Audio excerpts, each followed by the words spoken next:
Okay, ito na yung next part ng Tusundra na C50.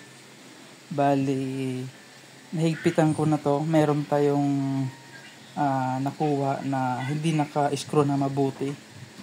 Kaya dinouble check natin. Di-double check dahil natin ito mamaya. Baka ito ganun din. Mayroon dyan na parts na hindi nakalapat.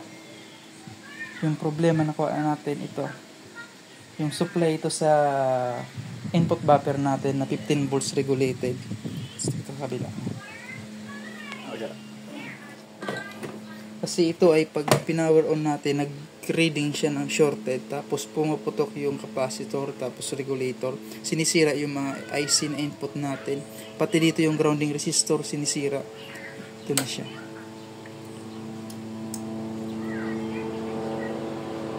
Ayan, 15 volts regulated na siya. 15 volts.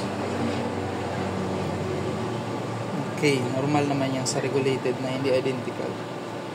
Pero okay lang yan.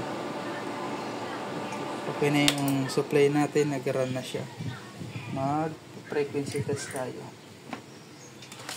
Tingnan natin. I-pre-run muna natin kasi hindi pa natin in-install yung high rail supply. Subukan lang natin kung nag-run na yung amplifier.